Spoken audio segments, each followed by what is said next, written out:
Good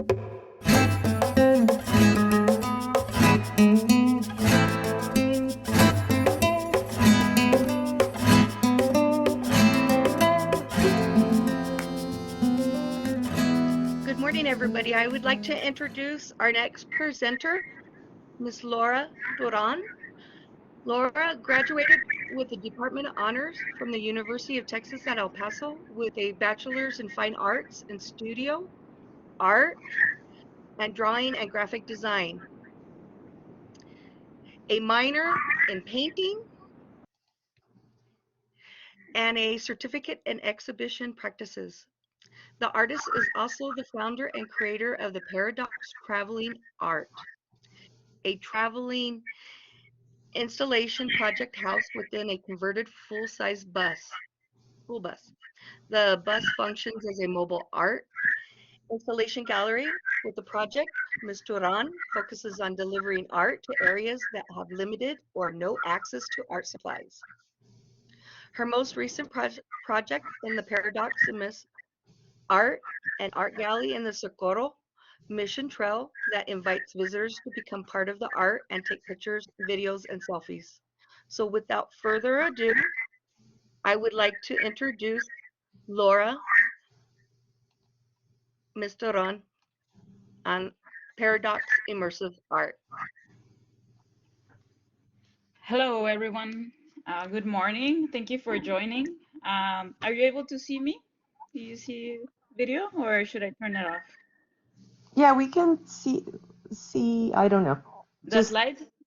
I'm just we gonna see, turn off the yeah, we see camera. the slide. Yeah, we Oh, see you in okay, the okay. bottom. Oh, some people can see me. Well, I can't see myself, but I would like to just introduce myself like this through the camera if you're able to see me. Uh, I'm gonna be talking about my art process, how I started like from two-dimensional art and transitioned into three-dimensional art. And in the corner, oh, I can't see myself. Oh, there I am. Thank you for letting me know. So yes, I'm gonna be talking about that and how my projects have evolved through time. If you have any questions, feel free to ask a question in the chat and I'll stop and answer your questions. But I will start off by talking about my art concepts and my art pieces. Okay, I'm gonna turn off the camera, that way I don't get any lag or connection problems. Okay. All right. So I'm a local artist from here, from El Paso, as uh, Janice mentioned earlier. Like I graduated from UTEP. I also, after I graduated, I worked for a little bit in a nonprofit organization called Amor por Juárez, which is a nonprofit that focuses on the development of art and culture within the border. And then I also have volunteered and participated in different projects, including the last Thursday's monthly art walk that used to happen downtown, and now it happens like all over El Paso and the city. And then through all of those projects, I was able to engage with the community and start thinking outside the box and generating ideas on how I could make art accessible. So I will start with my art concepts. Like my art concepts focus on the concept of time, on the concepts of mark making. Like I do a lot of lines. That's how I started, like doing a lot of repetitive motion, and art installations that can be ephemeral. So like I install them and then I remove them. And then I also create mobile environments, people where they can come in, immerse themselves and become part of the art by taking pictures, videos, selfies, interacting with the piece, or writing something on it, like being part of it, like creating community art installations. So in this picture over here, that was my first art installation. I filled up an entire room with tally marks. The concept of that, of the tally marks, was that asking like, how do you make your time count in life? Like, what are you doing like to pursue your dreams, you know, or to spend it with people that you love? So I will draw like each tally mark and keep count of them. And I will end up with compositions such as this ones that will have sometimes up to 300,000 tally marks.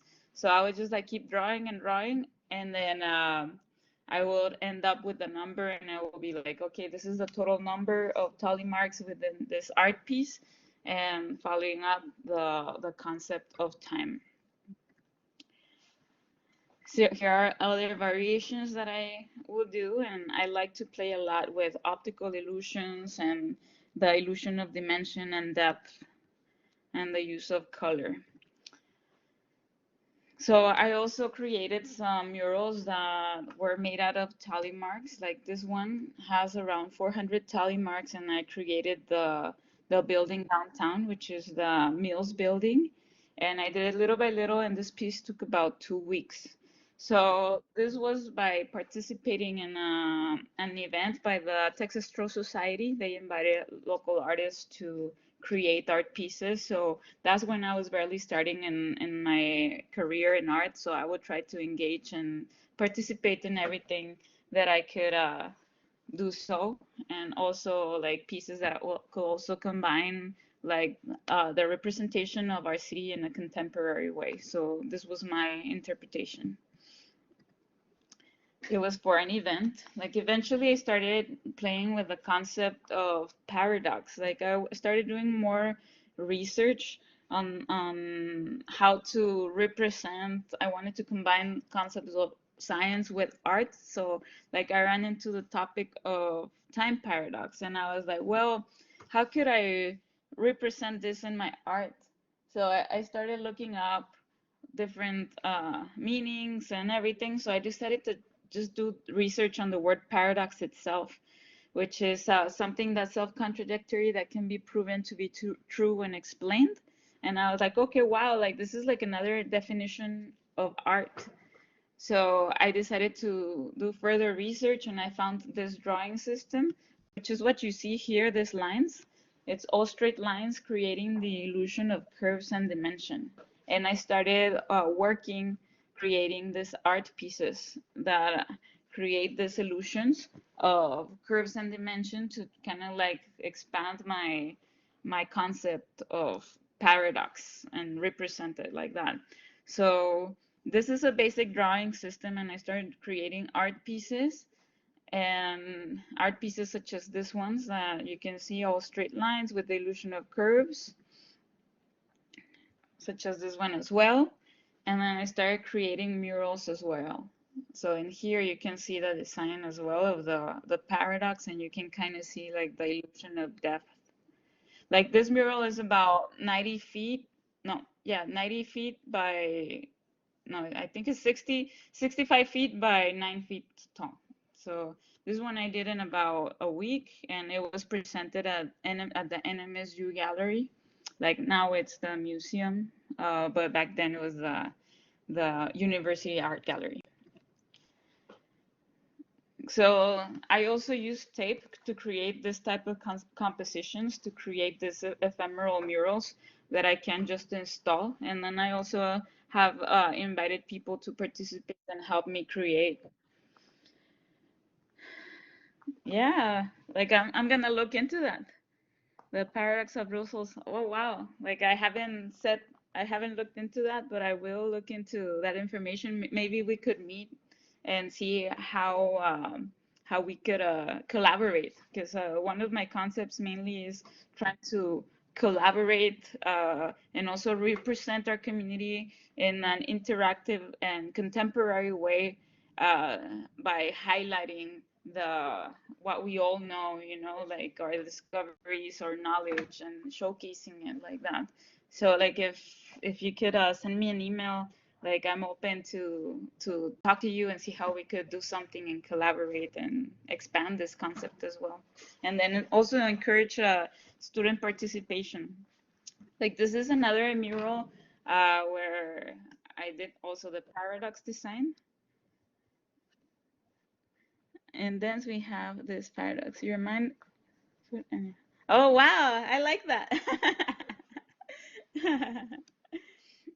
Okay, so that takes me to my project, Paradox Traveling Art Bus.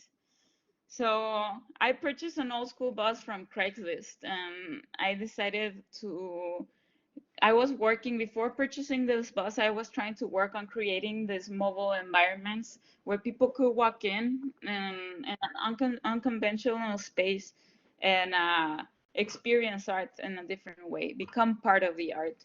So after many failed attempts, I saw this whole movement of people buying buses to create mobile homes and food trucks, and then I was like, wow, like this is what I need to do. I just need to purchase a bus and renovate it.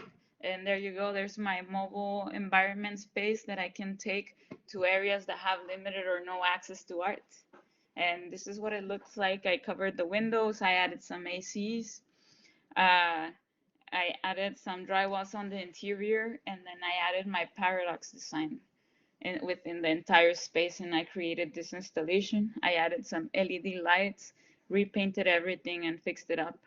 So I unveiled this project back in 2017. There you can see me picking out, and it's a full-size school bus. And at night you can see the LED lights on, and it also has different interactions in the day. So this project, I have taken it to different areas. I have actually taken it throughout all of the EPCC campuses. By I also work on applying to grants to be able to provide the services for free, and I also provide ticket to events. Like for example, this was a sound healing festival event, and I tried to make like put out this space so the community or people that participate can make it their own.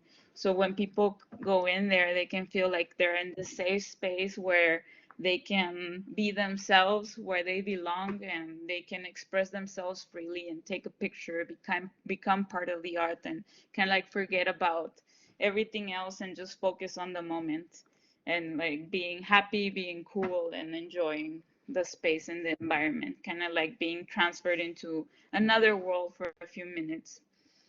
And well, we can all become models for a little bit, you know, taking selfies or taking pictures. So through this project, I have also provided a series of workshops, like what you see back here. That was my first installation that I did, which is the paradox design. And I did this with marker and ruler, believe it or not. Like it took me a long time and it was a lot of work. But eventually I started working with tape as a line, and then I will use it as a stencil and spray paint on it.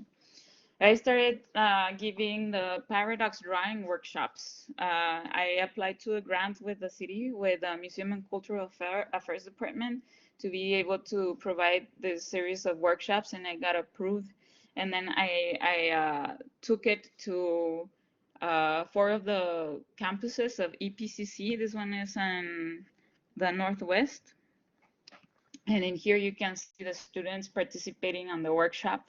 And I was teaching them how to do the drawing, the paradox drawing. So participants will learn about my art, about me, how I started off, and my art concepts. And then I also provided these workshops, and I will go one-on-one and then see how they're doing. Like in this particular workshop, like we had it open to the students and also open to the public. And this particular girl, like she wanted to go there for her birthday. So that was her birthday present from her mom. She wanted to go participate in one of my workshops. So that was pretty cool. She was really excited. And then what happened later is that I eventually got invited by the school, and I think it was the North Valley School over there in small town between El Paso and Las Cruces, and she was there. Like she was one of the students in that school, and she's like, I remember you. Like I went for my birthday over there at the EPCC in Valle Verde to a workshop, and it's so cool to see you here now in my school. So she was very excited about that. So in here I also have taken it to recreation centers. This one was in the northeast. Um, this one's the Radio More Recreation Centers. And then the drawings that I collected, I have people participate and make the drawings, and I will invite all the participants to paste their drawing onto the wall of the bus to create this community art installation. So like you can see the kids getting all excited, having their art piece being showcased, and uh, they're like picking a place where to show it. And then the final exhibit was presented at the Museum of Art. And like I will let the kids know that I end up collecting around 900, almost 1,000 drawings from the community, from the region, like from all ages. Like this was the youngest one. She was, I think, 1.5 years old or 2 years. She was really young, and up to seniors as well. Like I had a person that was 75 years old that participated and they did the drawing as well. So I will take it also to special events and downtown through the last Thursdays and have people participate. Some of it was like funded by the schools. The schools like will invite me over to take the bus, and then they gave me a commission. But I will provide a workshop to the entire school. Like there was one school where I provided a workshop in one day to, I think it was 400 students. So we were there all day, and it's more affordable for the school for me to go over there than rather for them to take all of their students art to a gallery and participate in a workshop. So it works both ways, and they also get to experience this type of interaction where the students learn about community art, that they can be part of something bigger, that they're welcome and that they belong in there. And then the families can participate together. It's like a family activity and everything. So yeah, this is what we will continue doing. This is what it looked like in the end with all of the drawings on the walls. Eventually, like one of the scientists from and students from the EM lab at UTEP, they went inside of the bus and they wanted to collaborate with me. And we end up creating this series of collaborations. They discovered this new, what is called spatially variant lattice algorithm to create these photonic crystals, which is what you see in the middle. Those are crystals that are used to bend electromagnetic signals and lasers. And I started creating like art interpretations to combining these concepts of art and science with them. So in here you can see like we creating the inside of a photonic crystal inside of the bus. So you can see how people will go in and interact with it. And then we also started creating this optical illusion design pieces that have hidden words, which is also like a flat interpretation of the spatially variant lattice algorithm, as well with Voronoi tessellation. So in here you can see the bus with the optical illusion. I have also done community art installations, where this one was presented in February on Valentine's Day on 2020, right before the pandemic. And the concept was heart conversations, where people could write in a message of love or dedicate something to one another, and they could participate in this community art installation, and people filled up the entire bus with it. I painted the floor and I added around 40 pounds of candy in there. So like I create this art installation and then eventually all of these projects led me to move my studio over here in Socorro, which is where I have my gallery right now, over there in Socorro Mission, over here in Socorro Mission Trail. And I set up my project, which is the Paradox Pyramid. That one was a commission that I got back in 2018 by Chuck the Block. And it's a structure that I built from scratch where people can go in and take pictures, videos, and selfies. And this is one of the interactive installations that I have. And I also showcase a featured artist, which is David Delgado, and he projects this design, abstract psychedelic design that mimics the movement of people with the projection, so people can see their silhouette and their shadow projected onto the walls and create their own art pieces on the walls with their movement. And then I also have this other piece that combines the concepts of art and science using the Moray effect. It's an interactive projection piece where people can move that dashboard and then the design patterns move around. Then yeah, the kids get, like, they love it. They like moving the designs. And then this is the entrance of the gallery. So I also have another art installation inside of the bus. This is the most current installation. This is called Tribute 23. This is inside of the bus, and this one is honoring the victims of the shooting that happened in Walmart. So I invite people to write a positive message, something uplifting, and something against racism or gun violence, or to really express how they feel. Recently, I got a grant for this project from the Texas Commission on the Arts, and I was able to take it on tour over here in the area of Socorro. So I took it to Favens Elementary and O'Donnell Intermediate School, and about 800 to 900 children wrote their messages in there. And then I also have it open to the community here at the gallery when they come in. This gallery is 100% funded by the support of the community, so I sell $15 tickets, and that's how I am able to keep it open. So little by little, like what started as my studio became into somehow this community art gallery where people like supported by purchasing the tickets. They come in and interact with all of the pieces. So these are some of the projects that I have, and I would like to invite you to see, to reach out to me and see how we could collaborate. And also I have volunteer opportunities for your students if you ever need uh, to assign any volunteer hours. And then I am also able to provide workshops and take it to your classrooms, or even take the bus and we can coordinate something. So I'm constantly applying to grants and to see how I can take these activities for free. And I also have a fund where I ask for donations, and we're able to take this project to different places.